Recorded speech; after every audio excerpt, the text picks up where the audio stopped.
तो ये दोनों वीडियो कनेक्ट करके चला जाएगा आपको। तो मंत्रिमंडल की शक्तियां और कार्य क्या हैं, इसके विषय में हम लोग जानते हैं कि भारतीय मंत्रिमंडल के अधिकार और शक्तियां क्या क्या हैं। तो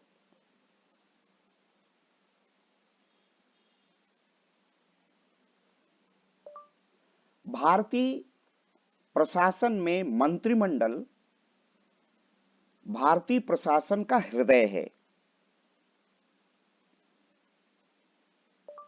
मंत्रिमंडल भारतीय प्रशासन का हृदय है। The cabinet is the heart of the Indian administration. मंत्रिमंडल के अधिकार एवं शक्तियों को निम्नलिखित रूपों में देखना उपयुक्त होगा।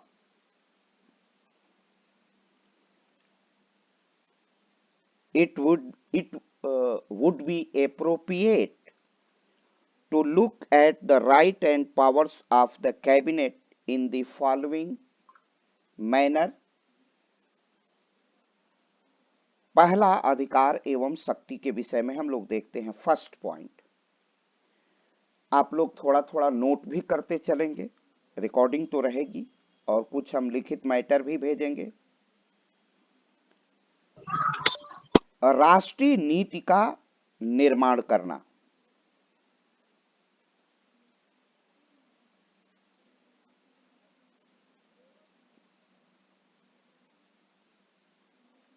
मंत्रिमंडल प्रशासन के लिए नीति का निर्माण करता है। नीति निर्माण के इस क्रम में मंत्रिमंडल आंतरिक एवं बाह्य दोनों प्रकार की नीतियों का निर्माण करता है तथा उन नीतियों का निर्धारण भी करता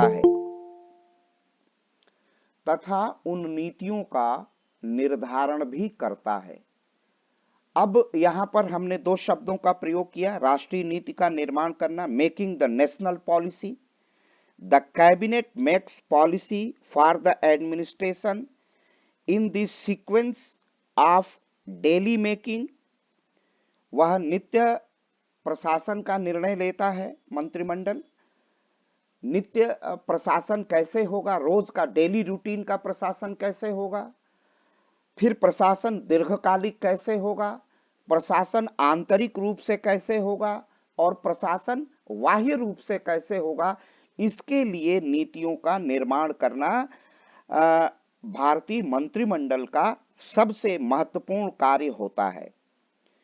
मंत्रिमंडल का सबसे अधिक महत्वपूर्ण कार्य राष्ट्रीय नीति का निर्धारण करना है।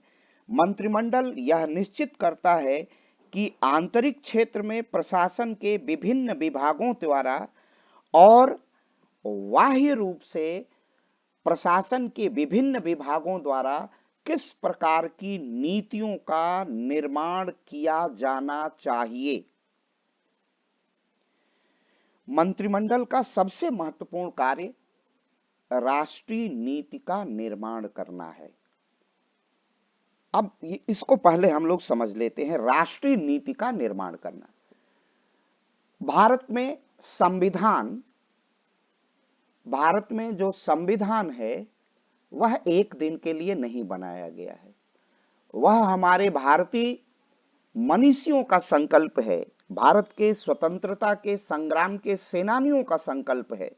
भारत की संविधान सभा ने एक दीर्घकालिक, एक चिरंजीवी भारतीय संविधान का निर्माण किया है। तो इस बहुत ही अद्भुत देश का, इस बहुत अनूठे देश का प्रशासन चलाने के लिए मंत्रिमंडल अपनी राष्ट्रीय नीतियों का निर्धारण करता है। अब यहां राष्ट्रीय नीति का निर्धारण, अब ये राष्ट्रीय नीति का निर्धारण ये प्रशासनिक सेवाओं में भी काम करेगा आपके। इसीलिए मैं आसान करके और महत्वपूर्ण बिंदुओं पर यही बातें जो आज यहाँ लिखेंगे, यही बात आपको अपने प्रशासनिक सेवा की जब उत्तर पुस्तिका लिखेंगे आप अपनी लिखित परीक्षा के, तो वही लिखेंगे कि मंत्रिमंडल क्या करता है, राष्ट्रीय नीति का निर्माण करता है। और सभी लोग अपने हमको थोड़ा सा आप अपना वीडियो खोले रहेंगे तो हमें भी हम विद्यार्थियों को, अपने स्टूडेंट्स को पढ़ा रहे हैं। तो प्लीज अपने अपने वो खोल लीजिए वीडियो। तो राष्ट्रीय नीति का निर्माण करना। अब राष्ट्रीय नीति निर्माण करना, भारत जब मंत्रिमंडल शुरू से, आज का भी मंत्रिमंडल और जो अतीत का जो मंत्रिमंडल था, जो पहला मंत्रिमंडल था पंडित जवाहरलाल नेहरू का, उसने भी राष्ट्रीय नीति का निर्माण किया है। राष्ट्रीय नीति, उस समय देश में बहुत गरीबी थी, उस समय देश को कैसे आगे बढ़ाया जाए, इसके लिए एक राष्ट्रीय नीति पूरे माने कश्मीर से कन्याकुमारी और कच्छ से कामरूप तक पूरे भारत का विधिवत विकास कैसे हो, इसके लिए नीति बनाना। हमारी कृषि नीति क्या होगी, हमारी सुरक्षा की नीति क्या होगी, रक्षा की नीति क्या होगी, आंतरिक प्रशासन की नीति क्या होगी, शिक्षा नीति क्या होगी, इसी नीति का निर्माण करना। आप अभी लगातार अपने चर्चा में सुन रहे होंगे कि भारत क्या कर रहा है, अपनी नेशनल एजुकेशनल पॉलिसी बना रहा है, राष्ट्रीय शिक्षा नीति बना रहा है। तो हमारी राष्ट्रीय शिक्षा नीति कैसी होगी, हमारी ये आंतरिक रूप से और बाह्य रूप से, मैंने अभी कहा कि आंतरिक और बाह्य, हमारी विदेश नीति कैसी होगी, इस नीति का निर्माण करना मंत्रिमंडल का क्या होता है, महत्वपूर्ण कार्य होता है। जैसे हमारा पाकिस्तान से संबंध कैसे होगा, इसका निर्धारण भी मंत्रिमंडल के माध्यम से किया जाता है। अब जैसे पाकिस्तान हमसे बहुत मैत्रीपूर्ण संबंध नहीं रखता है, चीन भारत से मैत्रीपूर्ण संबंध नहीं रखता है, तो चीन के प्रति हमारी राष्ट्रीय नीति क्या होगी, हमारी राष्ट्रीय नीति पाकिस्तान के प्रति क्या होगी, बांग्लादेश के प्रति क्या होगी, अभी बांग्लादेश की प्रतिक्रिया आप देख रहे हैं। तो इन्हीं नीतियों का निर्धारण करना क्या है, मंत्रिमंडल का महत्वपूर्ण कार्य होता है। तो मंत्रिमंडल का महत्वपूर्ण कार्य होता है, the most important function of the cabinet is the formulate national policy. राष्ट्रीय नीति का निर्धारण करना हम मंत्रिमंडल का महत्वपूर्ण कार्य होता है। उसके बाद क्या होता है, मंत्रिमंडल यह निश्चित करता है कि आंतरिक क्षेत्र में प्रशासन के विभिन्न विभागों द्वारा और बाह्य रूप से माने एक्सटर्नल, बाह्य रूप से प्रशासन के विभिन्न विभागों द्वारा किस प्रकार की नीतियों का निर्माण किया जाना चाहिए, ये देखने का काम हमारा कौन करता है, मंत्रिमंडल करता है। The cabinet decides what kind of policy should be made by various departments of administration internally and by various departments of the administration externally। आंतरिक रूप से और बाह्य रूप से हमारे प्रशासन के विभाग की नीतियां कैसी होनी चाहिए। जैसे हम अपनी ऊर्जा नीति बनाते हैं, तो क्या हम ऊर्जा हाइड्रो प्लांट, नेपाल से ज्यादा नदियों का प्रवाह भारत में होता है, कोसी नदी के प्रवाह से पूरा बिहार हमेशा अपलावित हो जाता है, बाढ़ से प्रभावित हो जाता है। तो क्या नेपाल और भारत के सहयोग से हम कोई हाइड्रो प्लांट कर सकते हैं क्या, कोई एक बहुत बिजली उत्पादन क्षमता वाली इकाई बना सकते हैं क्या। इस पॉलिसी को आंतरिक रूप से और बाह्य रूप से भी देखने का, नेपाल से संबंध बना के ऐसे बिजली के हाइड्रो प्रोजेक्ट लगाने का, जल विद्युत का निर्माण करने का काम। इसी प्रकार शिक्षा, खाद्य, संस्कृति, पर्यटन, समस्त विभागों की नीतियां, चाहे वो किसी विभाग की नीति हो, इसी मंत्रिमंडल में उन नीतियों का निर्माण होता है। फिर उसको लागू करने का भी काम, जो क्रियान्वयन करने का भी काम किसके द्वारा होता है, इसी मंत्रिमंडल के द्वारा होता है। तो प्रशासन का पहला काम जान लीजिए, वह है नीतियों का निर्माण करना। तो प्रशासन का प्रमुख काम होता है नीतियों का निर्माण करना, और कैबिनेट इसी प्रकार की नीति का निर्माण करती है। पहला आपने जान लिया कि इसका काम क्या है, नीतियों का निर्माण करना, मेकिंग द पॉलिसी कैबिनेट का पहला काम होता है। दूसरा काम होता है, दूसरा इसका महत्वपूर्ण काम होता है नीतियों को लागू करना, इन्फोर्सिंग पॉलिसीज, नीतियों को लागू करना, इन्फोर्सिंग पॉलिसी, नीतियों को लागू करना। जो बनाई गई नीतियां हैं मंत्रिमंडल द्वारा, उसको किस प्रकार क्रियान्वित किया जाए, किस प्रकार उसे लागू किया जाए, किस प्रकार उस पर निर्णय ले लिया जाए और उसे लागू कर दिया जाए। नीतियों को लागू करने का अर्थ है क्रियान्वयन करना या निर्णय लेना।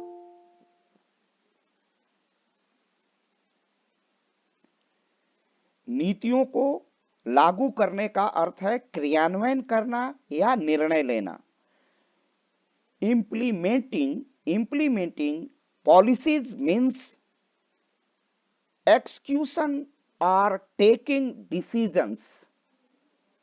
इसका अर्थ है लागू कर देना। जैसे मान लीजिए भारत सरकार ने न्यू एजुकेशन पॉलिसी की नीति बनाई है, तो इस न्यू एजुकेशन पॉलिसी को पुनः लागू कर देना, उसका टूल्स क्या होगा, किस प्रकार उसकी मेथोडोलॉजी क्या होगी, उसकी पद्धति क्या होगी, परंतु इन नीतियों को लागू करना क्या होता है, दूसरा मंत्रिमंडल का बड़ा काम। और इसी को मैं बार बार आपको कह रहा हूं कि इसी को प्रशासन कहते हैं। नीति निर्माण और उसको लागू कर देने की इस प्रक्रिया को ही हम क्या कहते हैं, प्रशासन कहते हैं।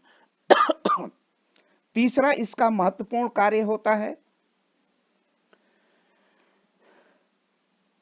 तीसरा इसका महत्वपूर्ण कार्य क्या होता है, तीसरा इसका महत्वपूर्ण कार्य है तीसरा इसका महत्वपूर्ण कार्य है पूरे देश के प्रशासन पर नियंत्रण स्थापित करना, संपूर्ण प्रशासन पर नियंत्रण स्थापित करना। और मैं एक बार यहां कहूंगा, यह जो नीति निर्माण करने का अधिकार मंत्रिमंडल को किसने दिया है, यह भारत के संविधान ने दिया है। नीतियों को बनाने, उसे लागू करने का अधिकार किसने दिया है, संविधान ने दिया है। संपूर्ण प्रशासन पर नियंत्रण स्थापित करने का अधिकार किसने दिया है, संविधान में दिया है। एक बात मैं बहुत आपको मजेदार बताऊं, भारत के संविधान में मंत्रिमंडल और प्रधानमंत्री के अधिकार एवं मंत्रिमंडल का अधिकार, उसका एक्सरसाइज प्रधानमंत्री करता है। पूरे भारत के प्रशासन में मंत्रिमंडल के अधिकार एवं शक्तियों के विषय में, अथवा कहूं कि प्रधानमंत्री के अधिकार एवं शक्तियों के विषय में पूरा संविधान मौन है, पूरा संविधान मौन है। कहीं अधिकार और शक्तियों के विषय में ये अधिकार है नहीं लिखा गया है। केवल मैंने बताया, दो उल्लेख किया मैंने। भारतीय संविधान के अनुच्छेद 74 में कहा गया है कि council of minister to aid and advise president, राष्ट्रपति को सहायता और सलाह देने के लिए मंत्रिपरिषद, बस इतना ही लिखा गया है कि राष्ट्रपति को सहायता और सलाह देने के लिए एक मंत्रिपरिषद होगी और राष्ट्रपति अपने समस्त कार्यों का संपादन ऐसे ही सहायता और सलाह से करेगा, बस इतना ही लिखा है। और 74 में लिखा गया है, अब ये बात आर्टिकल 74 और 75 में क्या लिखा गया है, आर्टिकल 75 में लिखा गया है कि प्रधानमंत्री की नियुक्ति राष्ट्रपति करेगा और अन्य मंत्रियों की नियुक्ति राष्ट्रपति प्रधानमंत्री की सलाह पर करेगा।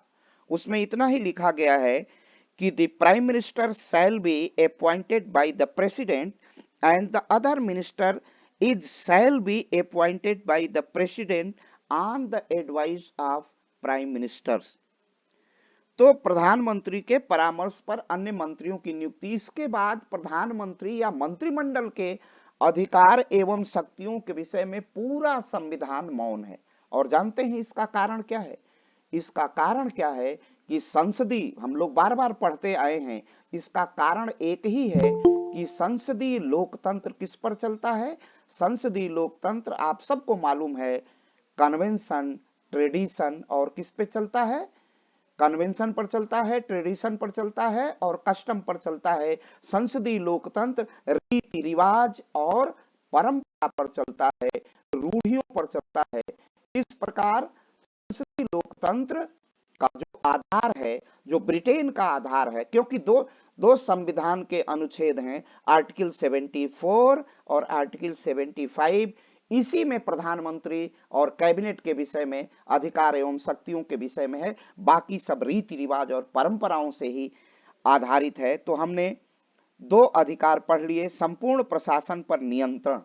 अब भारत के संपूर्ण प्रशासन पर नियंत्रण किसका होता है?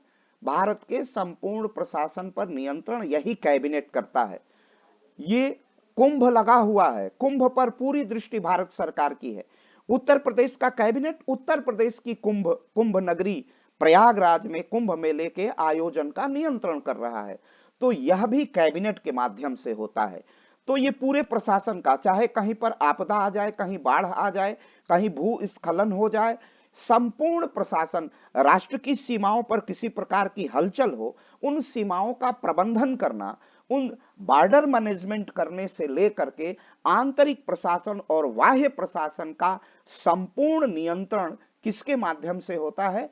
कैबिनेट करता है। तो इसका तीसरा महत्वपूर्ण या जो भी पॉइंट है, मंत्रिमंडल भारत राज्य के संपूर्ण प्रशासन का नियंत्रण करता है।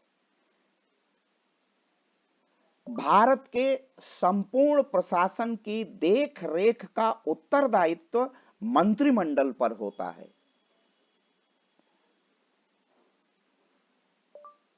भारतीय प्रशासन में आंतरिक एवं बाह्य शांति बनाए रखने का उत्तरदायित्व मंत्रिमंडल पर होता है। संपूर्ण प्रशासन पर नियंत्रण स्थापित करना, establish control over the entire administration. The cabinet control the entire administration of the Indian state. Bharat के संपूर्ण प्रशासन का नियंत्रण कौन करता है? भारत के संपूर्ण प्रशासन का नियंत्रण भारत के मंत्रिमंडल या भारत के कैबिनेट के द्वारा किया जाता है।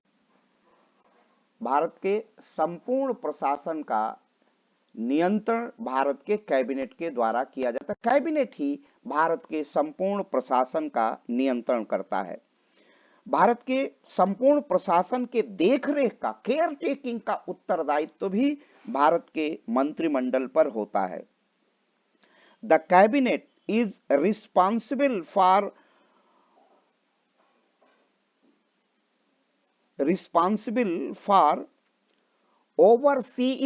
overseeing the entire administration of India. Bharat सरकार की केयर टेकिंग करने की, ओवरसीइंग करने का काम भी कि रिस्पॉन्सिबिलिटी किसकी है? भारत के मंत्रिमंडल की है। The cabinet is responsible for maintaining internal and external peace in the Indian administration. आंतरिक और बाह्य शांति बनाए रखने का उत्तरदायित्व किस पर है? मंत्रिमंडल पर है। इसी को हम कहते हैं विधि एवं व्यवस्था को बनाए रखना। तो ये तीसरा हम लोगों ने महत्वपूर्ण कार्य करने का काम भारत का मंत्रिमंडल करता है। चौथा इसका महत्वपूर्ण कार्य है। चौथा इसका महत्वपूर्ण कार्य क्या है? चौथा महत्वपूर्ण कार्य है मंत्रिमंडल का, वह है समन्वय की स्थापना करना।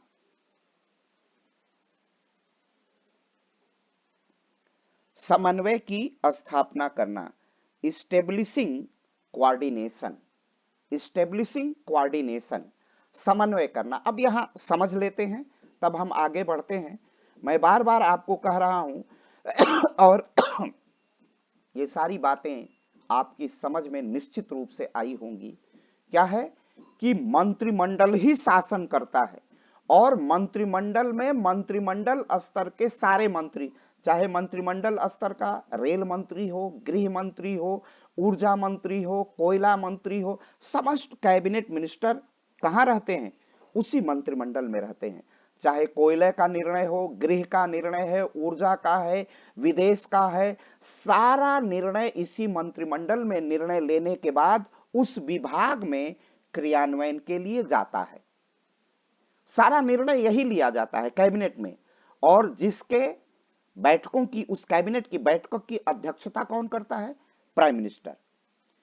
Prime minister is the chairman of the cabinet. प्रधानमंत्री मंत्रिमंडल का अध्यक्ष है।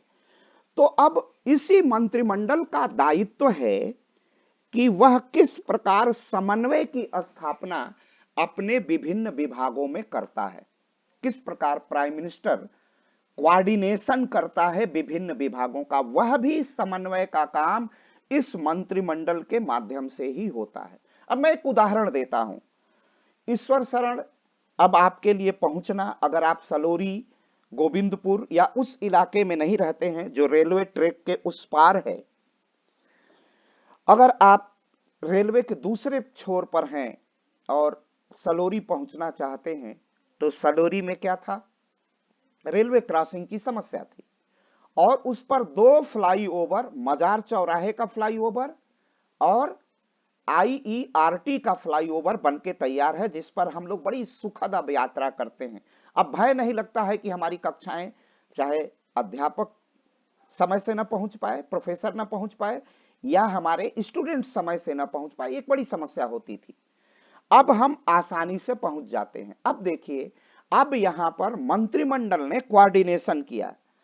बीच में सेना है, वो भारत सरकार की है, फिर रेल मंत्रालय भारत सरकार का है, और जो उस पर निर्माण कार्य करना चाहता था वह उत्तर प्रदेश सरकार का PWD मिनिस्ट्री चाहती थी, सार्वजनिक निर्माण विभाग उस पर फ्लाईओवर अपने सलोरी, प्रयागराज के नागरिकों को सुविधा देने के लिए फ्लाईओवर का निर्माण करना चाहता था। अब यह मंत्रिमंडल ही समन्वय का कार्य करता है। कितने मंत्रालय हैं? भारत सरकार के 2 मंत्रालय हैं, और हम लोग भारत का मंत्रिमंडल पढ़ रहे हैं। अब 2 मंत्रालयों में कोऑर्डिनेशन करवाना है। कौन कौन? डिफेंस और railway, department of defence and department of railway. इसका 2 कोऑर्डिनेशन हुआ। फिर तीसरा कोऑर्डिनेशन कैबिनेट ने यूपी सरकार से किया, और NOC का प्रमाण पत्र, नो ऑब्जेक्शन का जो सर्टिफिकेट है, वह डिफेंस ने भी दिया और रेल मंत्रालय ने भी दिया। और जो रेलवे ट्रैक होता है उस पर फ्लाईओवर, उतने भाग का फ्लाईओवर बनाने का काम भारत सरकार का रेल मंत्रालय करता है। तो अगर ये गुड कोऑपरेशन नहीं होता तो आज हम लोगों के सामने 2 फ्लाईओवर दिखाई नहीं देते। 2 फ्लाईओवर का, एक तीसरा वो बक्सी बांध का फ्लाईओवर, मजार फ्लाईओवर, IRT का फ्लाईओवर, और एक बघाड़ा का अंडरपास, नीचे से जाने का रास्ता। यह मंत्रिमंडल के कोऑपरेशन से ही संभव होता है। मुझे पूरी आशा है कि मंत्रिमंडल के इस समन्वय को आप बहुत अच्छे ढंग से समझ गए होंगे।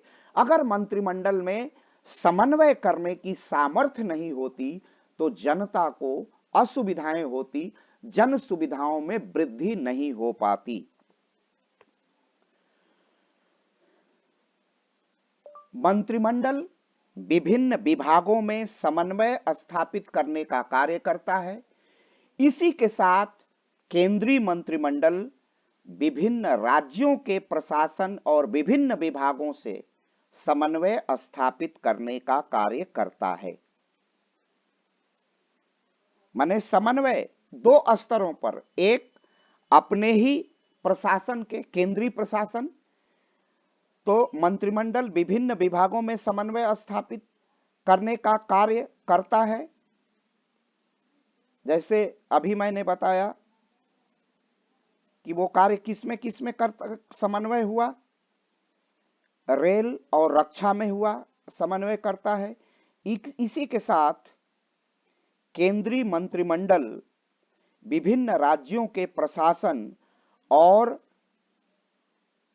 और राज्यों के राज्यों के विभिन्न विभागों से और राज्यों के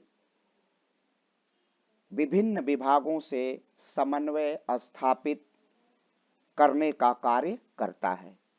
अब बातें बिल्कुल क्लियर हो गई। Establishing coordination, the cabinet work to establish coordination between various departments, माने केंद्र के ही सेंट्रल एडमिनिस्ट्रेशन या central department, along with this union cabinet, Bharat में उसे यूनियन फेडरल नहीं कहा जाता है, along with this the Union Cabinet works the established coordination with the administration of various state and various departments of the states. वह राज्यों से भी समन्वय स्थापित करता है और राज्य के विभिन्न विभागों से भी समन्वय स्थापित करने का काम करता है। तो कितना समन्वय हो गया? एक अपने ही प्रशासन के रेल, रक्षा, ऊर्जा, शिक्षा, विभिन्न मंत्रालयों के बीच समन्वय करता है, देखरेख करता है कि कौन मंत्रालय को कितना काम दिया गया है और उस कार्य को वह कितनी गंभीरता से, कार्य को कितनी गति से वो कार्य कर रहा है, यह भी देखने का काम केंद्रीय मंत्रिमंडल के माध्यम से किया जाता है। पहला कोऑर्डिनेशन राष्ट्रीय स्तर पर ही केंद्रीय सेंट्रल कैबिनेट अपने विभिन्न डिपार्टमेंट्स में समन्वय करता है, फर्स्ट। सेकंड, वह राज्यों से, विभिन्न राज्यों से, केंद्र सरकार बिहार से, मध्य प्रदेश से, गुजरात से, उड़ीसा से, महाराष्ट्र से, विभिन्न राज्यों से भी समन्वय स्थापित करता है। ठीक। तीसरा, विभिन्न राज्यों के विभागों से भी, जैसा मैंने अभी कहा कि उत्तर प्रदेश का सार्वजनिक निर्माण विभाग भी उसमें इन्वॉल्व था फ्लाईओवर बनाने में, तो उत्तर प्रदेश का सार्वजनिक निर्माण विभाग, पीडब्ल्यूडी मिनिस्ट्री, भारत सरकार का department of railway and department of defence, तीनों के कोऑर्डिनेशन कराने से, और इसमें केंद्र सरकार की महत्वपूर्ण और डिसाइसिव रोल है, उसका महत्वपूर्ण और निर्णायक भूमिका है, इसके माध्यम से समन्वय स्थापित होता है। एक समन्वय का कार्य वो और करता है।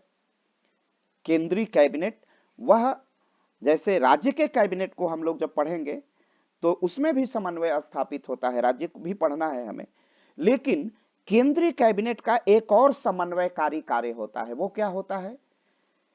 विश्व के अंतरराष्ट्रीय विभिन्न संगठनों से, अंतरराष्ट्रीय जैसे विश्व का जो अंतरराष्ट्रीय संगठन है संयुक्त राष्ट्र संघ, उससे समन्वय स्थापित करना, इंटरनेशनल मॉनिटरिंग फंड, उससे समन्वय स्थापित करना, वर्ल्ड बैंक, उससे समन्वय स्थापित करना।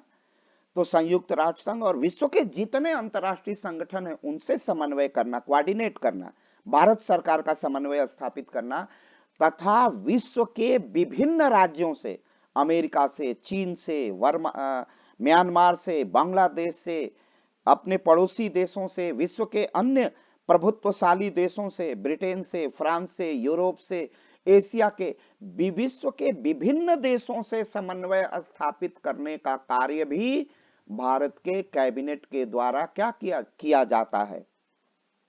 ठीक। भारत का मंत्रिमंडल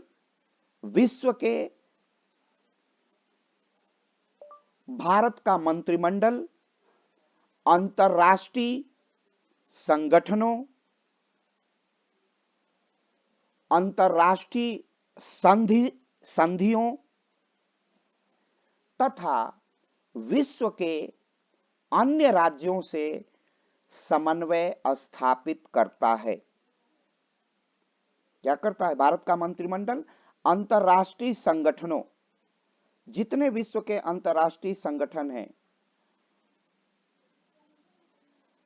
अंतरराष्ट्रीय संगठनों और अंतरराष्ट्रीय संगठनों के साथ साथ ये जितनी ट्रीटी होती है, एक देश से दूसरे देश की जो संधि होती है, उन संधियों को उन संधियों अंतर्राष्ट्रीय और जो अंतर्राष्ट्रीय संधियां होती हैं, उन संधियों को भी देखना, उन संधियों को लागू करने का काम कैबिनेट करता है तथा विश्व के अन्य राज्यों से समन्वय स्थापित करता है। विश्व के अमेरिका है, ब्रिटेन है, यूरोप है, एशिया है, विश्व के विभिन्न राज्यों से भी समन्वय स्थापित करने का काम यही कैबिनेट करता है।